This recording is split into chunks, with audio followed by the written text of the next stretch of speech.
Assalamualaikum warahmatullahi wabarakatuh. Selamat pagi. Berjumpa lagi kita pada video pembelajaran pada hari ini.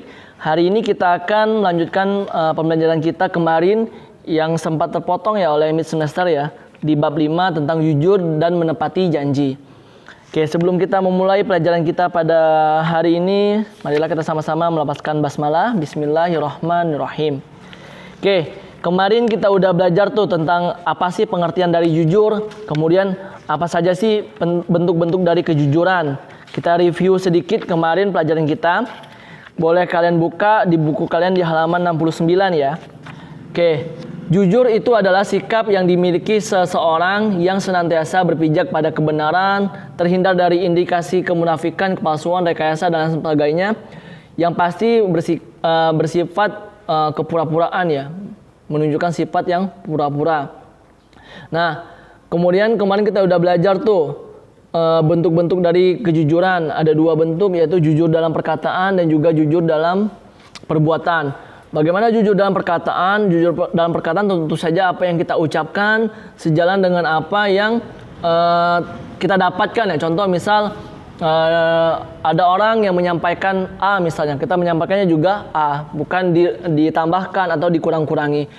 Jadi ucapan kita memang sesuai dengan kondisi ataupun yang disampaikan kepada kita, apa yang kita terima, tanpa menambah atau mengurangi. Walaupun itu susah, walaupun itu sulit, pahit ataupun itu yang mungkin bisa membuat orang lain sedih dan sebagainya, tapi harus disampaikan dengan sebenar-benarnya. Kemudian jujur dalam perbuatan. Selain kita juga berucap, kita juga melakukannya dalam kegiatan kita, tindakan yang kita lakukan.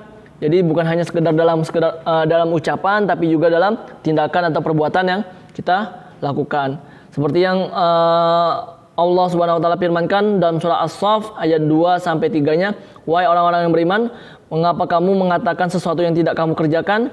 Itu sangatlah dibenci di sisi Allah Subhanahu wa taala." Jadi kita usaha terus-menerus berusaha untuk melakukan apa yang kita ucapkan, walaupun itu susah sekalipun, terutama dalam hal-hal kebaikan ya. Kita harus berusaha untuk melakukan perbaikan dan terus perbaikan diri kita, karena tidak ada manusia yang hidup sempurna kecuali para nabi dan juga para rasul ya. Kita tentu saja akan berbuat kesalahan karena kita dilingkupi dengan bisikan-bisikan syaitan. Maka kita perlu terus-menerus jujur dalam perbuatan kita dengan terus memotivasi diri kita. Oke, hari ini kita akan lanjut belajar materi hikmah apa sih yang bisa kita dapat dari perilaku jujur dan bagaimana implementasinya dalam kehidupan kita sehari-hari. Oke, bisa dibuka di buku kalian di halaman 72 ya. Nah, hikmah orang-orang yang berperilaku jujur. Pertama, jujur itu bernilai ibadah. Tentu saja ya, seperti yang udah disampaikan tadi, ada hadisnya, ada juga surah Al-Qur'annya yang menjelaskan bahwa Allah sangat menyukai orang-orang jujur. Nabi Muhammad SAW juga orang-orang termasuk orang yang jujur. Digelarkan Al-Amin dari beliau dini. Yang pasti hal yang pertama kali diubah ya dalam hidup kita haruslah bersikap jujur ya. Karena jujur ini modal dasar kita dalam menjalani kehidupan. Orang disegani, dihormati karena dia bisa berperilaku jujur, mengatakan apa yang seharusnya dikatakan dan juga berbuat dengan apa yang dia katakan. Kemudian mendatangkan pahala ya. Ya pasti saja kalau bernilai ibadah pasti akan mendatangkan pahala. Pahalanya kecil atau besar? Besar, tentu saja besar. Karena kenapa? Sebagaimana dosa berbohong itu juga besar, maka pahala untuk jujur juga begitu besar. Karena menyampaikan kejujuran, kebenaran itu haruslah disampaikan dengan sebaik mungkin. Seperti saat ini, misalnya saya menyampaikan ini dengan jujur, tidak menambahkan atau tidak mengurangi. Karena kenapa? Tidak boleh kita berbohong dalam kondisi belajar agama khususnya ya, ataupun ilmu-ilmu yang lainnya. Kenapa? Karena salah orang menilai belajar, maka akan salah juga nanti ke depannya. Maka harus dilakukan dengan baik dan benar. Kemudian memberikan ketenangan batin. Kemarin sudah saya sempat singgung bahwa jujur memang membuat hati, pikiran, dan diri kita menjadi lebih tenang.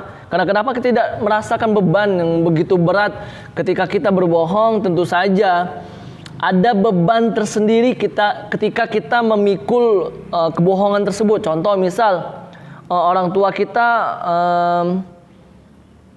misal orang tua kita menanyakan kondisi belajar kita misal. Di saat dimana kondisi belajar kita sedang buruk. Tapi kita berbohong nih. Oh, tidak apa-apa, tidak apa-apa mah. Aku kemarin dapat nilai bla bla bla bagus 100 macam. Padahal kondisinya tidak. Akhirnya apa? Ketika orang tuanya mendatangi gurunya berdiskusi, akhirnya ternyata orang tuanya mengetahui halnya tersebut tidak sesuai dengan apa yang disampaikan oleh kalian misal. Maka akan menimbulkan masalah baru yang lebih runyam, lebih rumit, lebih membebankan. Maka dengan kejujuran tersebut akan memberikan ketenangan bagi batin kita, diri kita. Walaupun mungkin akan ada beberapa masalah, tapi tidak akan serumit apapun yang akan kita simpan dengan kebohongan ya. Maka kejujuran ini harus dilakukan, membuat diri kita tenang sehingga kita tidak lagi merasa beban dengan hal tersebut. Kemudian orang yang jujur akan memiliki keberanian yang tinggi. Kenapa? Tadi sudah saya sampaikan sebelumnya juga, jujur itu susah. Jadi orang-orang yang jujur pasti orang-orang yang berani. Berani apa? Dengan resiko. Karena tentu saja di dunia ini ada beberapa kejujuran-kejujuran yang mungkin tidak disukai orang-orang. Orang-orang yang mungkin berperilaku buruk ya. Misalnya contoh, ada pejabat yang korupsi. Ketika ada pejabat misal contoh yang bersih membicarakan tentang korupsi, maka pejabat yang korupsi tersebut akan tidak suka dengan orang-orang yang tidak mau melakukan keburukan tersebut. Maka orang-orang yang berani speak up tentang kebenaran pasti akan dibenci dengan orang-orang yang akan berbuat jahat. Karena memang di dunia ini pasti ada orang-orang yang baik dan juga orang-orang yang jahat. Jadi orang-orang yang jujur pasti akan memiliki keberanian tinggi. Kenapa? Karena dia berani mengambil resiko nih untuk mengungkapkan suatu kebenaran. Kemudian mendapatkan kepercayaan yang besar ya. Seperti yang Bapak sampaikan tadi bahwa Nabi Muhammad sejak kecil membangun karakternya yaitu jujur dengan mendapatkan gelar Al-Amin.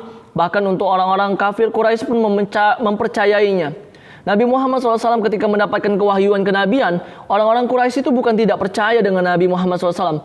Nah, orang-orang tersebut percaya kalau memang benar-benar Nabi Muhammad itu seorang nabi yang telah diutus oleh Allah Subhanahu wa taala. Karena Nabi Muhammad SAW tidak pernah berbohong. Tapi mereka tidak percaya bukan karena tidak mengikuti agama Islam, bukan karena tidak percaya, tapi karena mereka malu nih. Aku sudah jadi pembesar Quraisy, sudah menjadi pembesar agama mereka sebelumnya, harus tunduk dengan Nabi Muhammad SAW. Itu saja. Mereka percaya Allah itu benar, kenabian Nabi Muhammad itu benar dan sebagainya. Tapi hanya karena ego tadi. Nah, jadi kita contoh saja Nabi Muhammad SAW sudah sejujur itu pun masih banyak orang yang begitu membencinya dengan kebenaran yang besar tersebut. Tapi buahnya adalah kepercayaan yang besar juga. Semua orang siapa sih yang akan berani menentang Al-Quran kalau mereka tidak memiliki rasa malu nanti ketika semua kebohongan yang mereka ungkapkan tersebut dinyatakan di hadapan publik. Bahkan orang-orang yang di luar agama Islam pun meyakini kebenaran dari Al-Quran kalau mereka benar-benar mentadaburi isi Al-Quran tersebut. Karena memang Al-Quran tidak pernah terubahkan.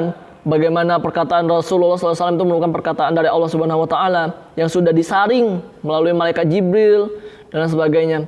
Jadi tidak ada kebohongan, kesalahan apapun yang tersampaikan dari Nabi Muhammad SAW. Kemudian menegakkan norma dan sendi-sendi kebaikan dalam kehidupan.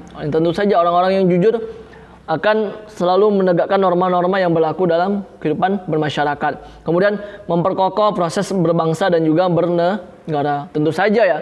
Contohnya tadi, misalnya ada pejabat kita yang tidak jujur dengan atau tidak amanah dengan jabatannya. Tentu saja pondasi bangsa kita akan menjadi rontok ya, rubuh ya. Bagaimana ya? Contohnya saja kalau di suatu pemerintahan begitu banyak sekali orang-orang yang tidak jujur.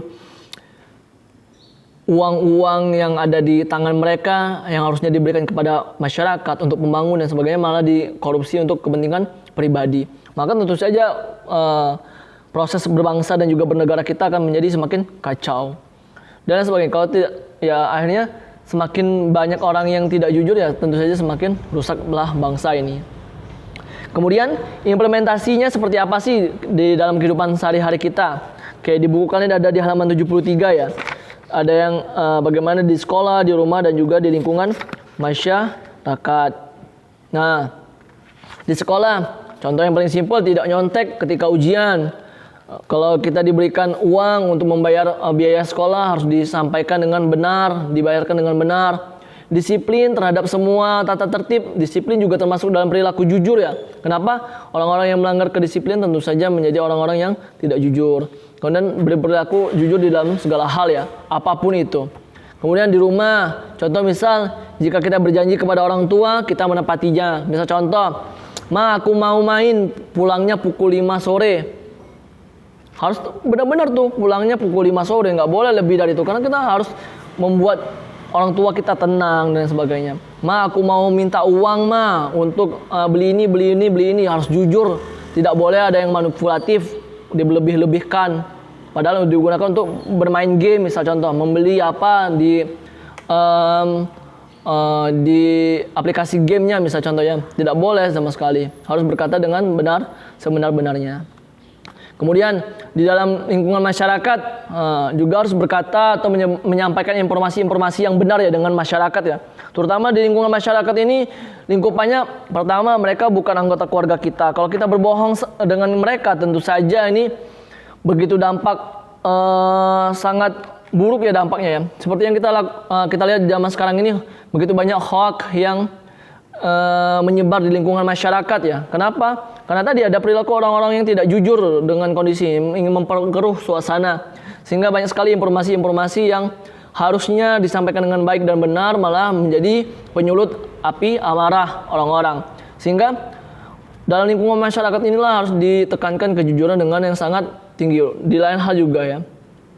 Nah, apa sih yang harus kita